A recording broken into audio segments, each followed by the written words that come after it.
Usyk. Yes. I think he's incredible. Incredible. I mean, I've watched every one of his fights. That dude is on such a different level. And he's smaller than everybody. He's fighting giants. He's fighting giants. When you're fighting a guy who's 60 pounds heavier with 10-ounce, 12-ounce gloves, it makes such a world of difference. Stoppage, I mean, he was very respectful, but he said it was a bit early, and the team, I think Peter Fury and the guys were disappointed. It was right at the end of the 11th round. He'd been down from that right uppercut. He was badly hurt. I mean, the bell, he could have probably got back to the corner and gone on, whether he would have got through the 12th round. He was hurt. Mark Lyson had a good look at him and made him walk to the corner, the gum shield. It was a strange one, and I can understand that there were disappointment, but he was hurt, and Usyk found an answer. Yeah, he did find an answer, but it was premature. Let's have it right here. It was 1 second to go in the round. Mark Lyson would have known we were quite close to the end of that round, and with the way the scorecards could have been, you know, you have to give him a chance. You have to let him continue, Verhoeven. I think that he was still very much on his feet. Yeah, he was under firepower. Yes, if there was another 20 seconds in the round, he would have probably got knocked out or stopped, but there wasn't. And that was the point. The bell would have gone. He would have had them 3 minutes to get through the round. Now we're having a conversation about, was it controversial? Did he get robbed? Did he get lucky? That's where we was at, Adam. It was a very close fight. A very close fight. Verhoeven's come out with credit. Does he get the rematch? Kabiel was in the ring screaming for the fight. You know, possibly in Istanbul. You know, we're talking about Holland in the rematch for Verhoeven. Everyone in the arena believed the story had already reached its ending. But in a shocking twist, that was the exact moment everything began to unravel. The controversy exploded when Joe Rogan reacted fiercely after Rico Verhoeven came out on the losing side of the highly disputed showdown connected to Oleksandr Usyk.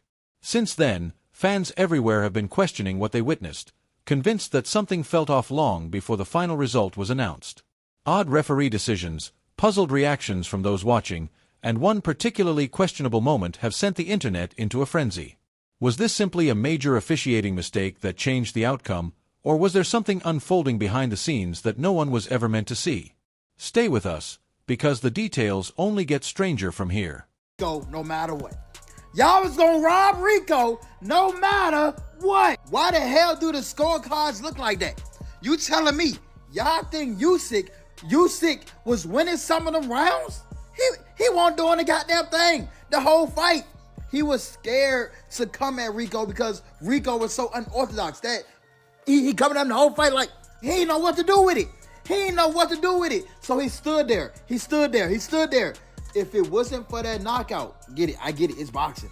Things can happen. But if it wasn't for that knockout, what was it a knockout? The referee bullshit. The response was immediate, and within seconds the entire situation descended into pure controversy as Joe Rogan and fans alike exploded over the disputed finish involving Oleksandr Usyk and Rico Verhoeven, insisting the stoppage happened at the exact moment it should have been allowed to continue. The debate quickly spread across the combat sports world, with fighters, commentators, and analysts taking completely different sides.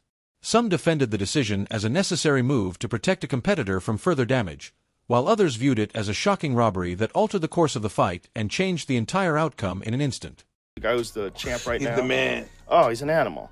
He's an animal. Remember that guy he beat that guy with killing everybody. I'd love to see a guy like Mike Tyson in his prime. If there was a guy like Rico or some elite level kickboxer who could potentially fuck him up on the way in, you know? Because someone like Rico's got good kicks and good knees for such a big guy as well. It'd be no chance at all. But I didn't like the stoppage. Certainly Rico was doing really well. Let the fighter get beat before jumping in. I mean, listen, it's for the undisputed heavyweight championship of the world. Let the man go down. There's a 3 knockdown rule in boxing. There was only 1 knockdown there.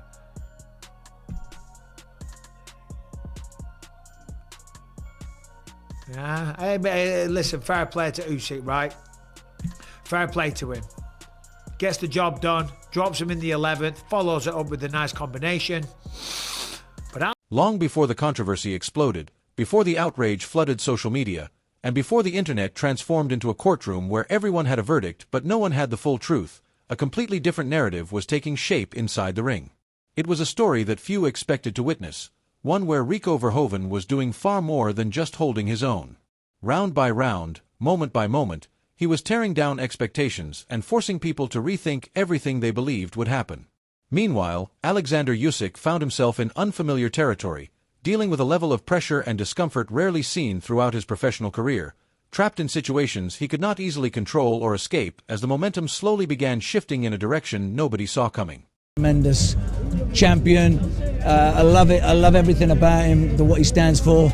But, you know, the thing about, you know, the fight game and you know, and competitive sport in general, an upset is always around the corner. You can never discount anybody. And, you know, that's the thing about, you know, boxing in particular. This is your last chance. What made the entire situation feel even more unbelievable was that almost nobody entered this fight expecting Rico to take control of the narrative.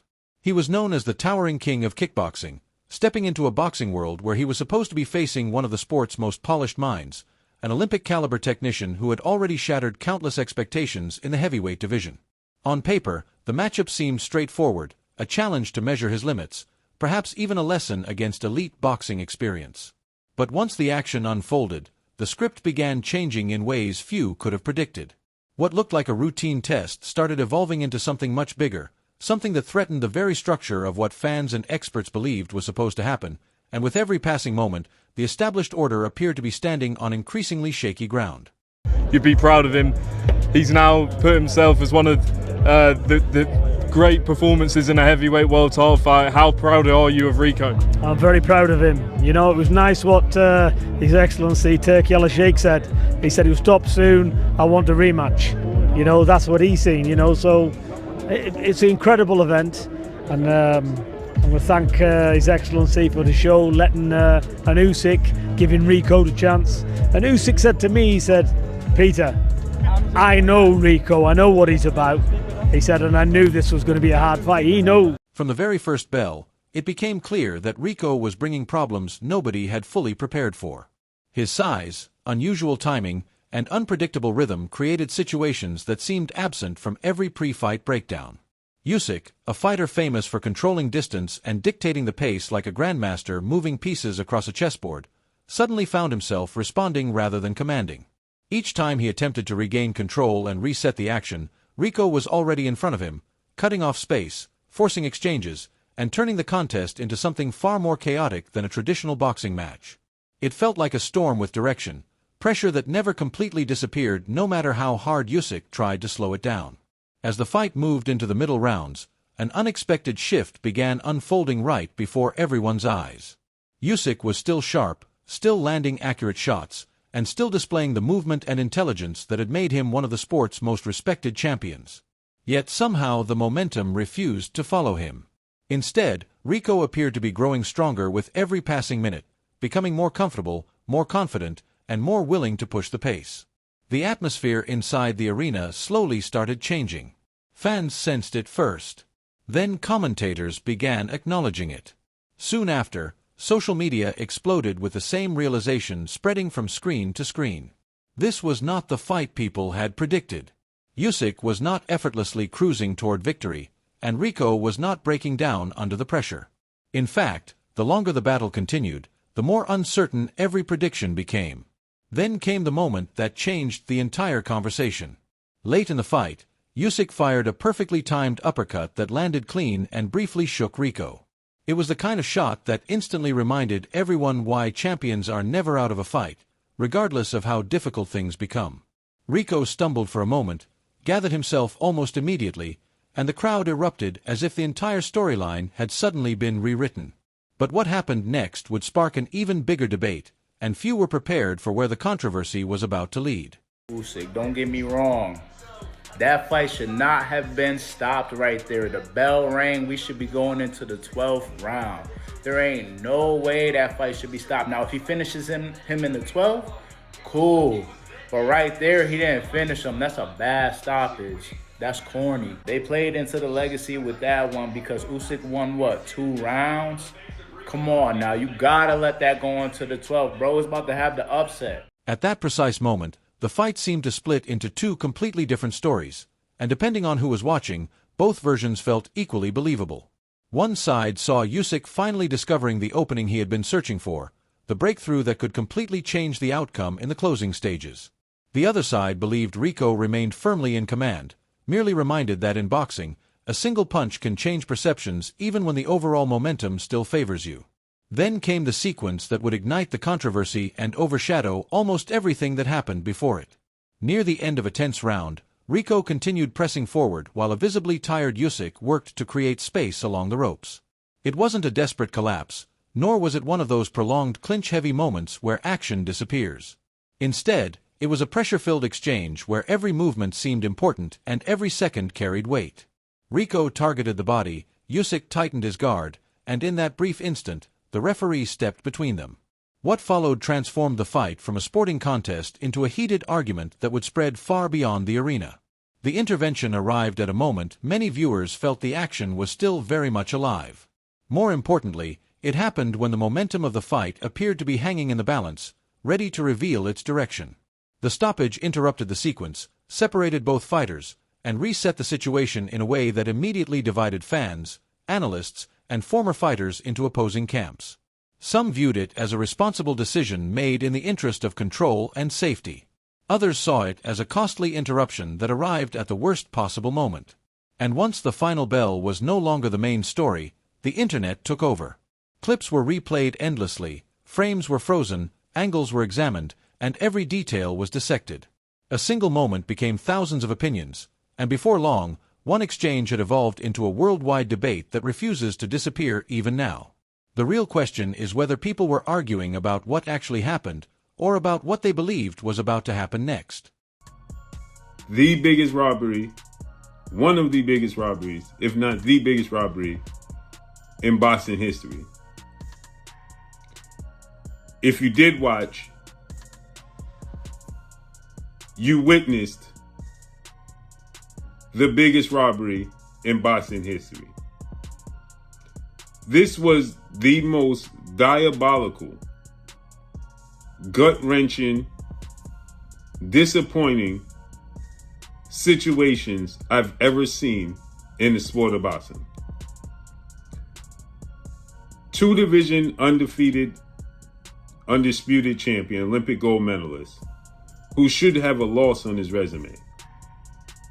Oleksandr Usyk is now 25 wins, no loss, no draw, 16 wins by way of knockout. Oleksandr Usyk took on kickboxing legend Rico Verhoeven, who had... That was the moment Joe Rogan found himself pulled directly into the controversy, not as the final authority on what happened, but as one of the many voices reacting to a situation that suddenly no longer made sense to a large part of the audience. His response reflected a feeling that was already spreading among viewers, a question that had been lingering beneath the surface and was now impossible to ignore. Had the fight been given the chance to reach its natural conclusion, or had a critical intervention altered its course at the exact moment when everything was about to be decided? What made the debate even more intense was the context surrounding those final moments. Until then, the fight had remained balanced on a razor's edge. Usyk was under real pressure but continued proving why he belonged among the elite, while Rico kept marching forward knowing that one mistake against a fighter of that caliber could change everything instantly. Neither man looked finished. Neither man appeared completely out of the contest. The closing rounds were supposed to provide the answers everyone had waited for. Instead, the stoppage became the answer, and for many fans, that was precisely the problem. The emotional reaction that followed was about more than a referee's decision. It was about what people believed they had potentially lost the chance to witness. The possibility that Rico Verhoeven was only moments away from completing one of the most remarkable crossover victories combat sports had ever seen.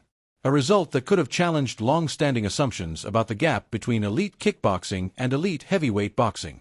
And because that possibility was never fully tested, the argument did not end with the fight. In many ways, that is exactly where it began. The question now is not who won the moment, but whether history was about to be made before the opportunity disappeared forever. He looks Rico. He's fighting Rico. Yeah. Rematch with Rico. Yeah. That's a tough fight for him. Yeah, of course it is, yeah. And Rico is so active. Yeah, for how long he's had out as well. Yeah. How long has he been out? 2 years, 3 years? He's Broke been out his arm, since... didn't Yeah, but Rico was calling bullshit Rico said he just wanted out of the fight. When Rico was on the podcast, he's like, you look at him, he goes, he looks at one elbow, and then he changes his mind. In that interpretation of the fight, Rico was doing far more than simply hanging around against an elite champion. He was not surviving by the smallest of margins, nor was he desperately trying to make it to the final bell. To many viewers, he appeared to be taking control of significant portions of the contest, imposing his presence and forcing one of the sport's most respected champions into situations few expected to see. That possibility alone was enough to ignite endless debate. Because if Rico was genuinely ahead, if the momentum was truly shifting in his favor, then every pause, every interruption, and every moment involving the referee suddenly begins to look very different when viewed through hindsight.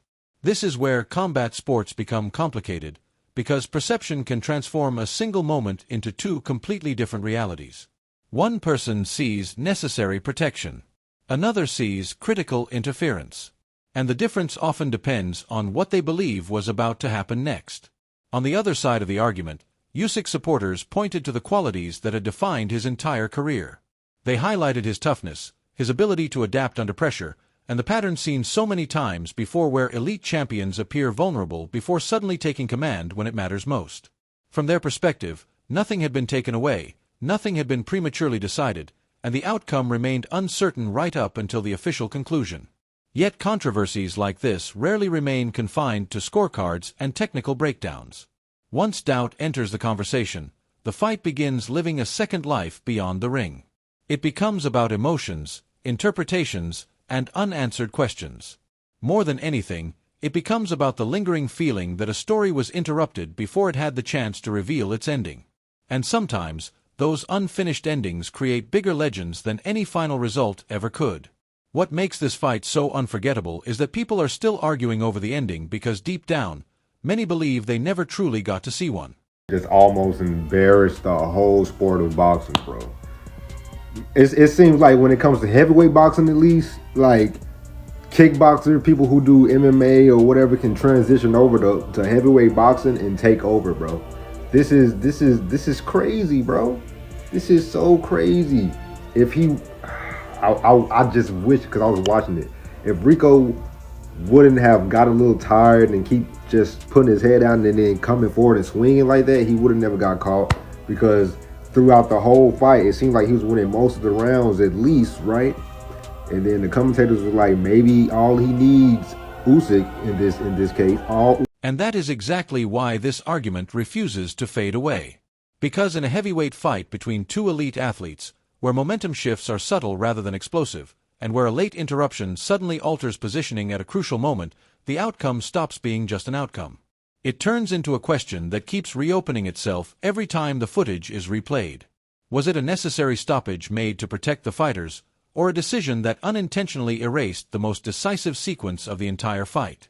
Did Rico Verhoeven simply run out of time right before a historic breakthrough, or was the story already tilting in another direction even before that final exchange began to unfold? And this is where the situation becomes more unpredictable than anything that happens inside the ropes in those final seconds. The replay discussions did not slow down once the night was over. If anything, they intensified. Every angle of that closing sequence was examined as if it held a hidden clue. Every movement by the referee was broken down as though it carried intent. And every brief pause in action was reinterpreted as potential evidence of something larger at play. The more people studied it, the less consensus remained, which is often the first sign that a sporting moment has crossed the line from a simple result into something closer to legend, whether the ending deserved that status or not. 2 rounds going into the 11th round. He was getting washed. He won 2 rounds going into the 11th round. He was getting absolutely washed in this fight. No answers for this dude, Rico. He had no answers for him. None. And I love Oleksandr Usyk, but gotta call a spade a spade. He had no answers for this dude. Getting washed. He was getting washed. They had a poll. Touchscreen poll. Supporters of Rico Verhoeven kept returning to one very specific detail in the rhythm of the fight. In their eyes, he was not merely surviving exchanges or staying competitive, but actively shaping where and how those exchanges took place. They pointed to moments where Oleksandr Usyk was forced to reset more often than usual, constantly re-establishing distance and working harder than expected just to find clean openings. From that perspective, pressure like that does not simply disappear on its own in championship rounds unless something significant shifts the entire momentum of the fight. And so, they argue the stoppage arrived before that pressure could naturally evolve into a visible breakdown, cutting off a process that was still unfolding in real time. On the opposite side, Usyk supporters built their argument around a different kind of truth.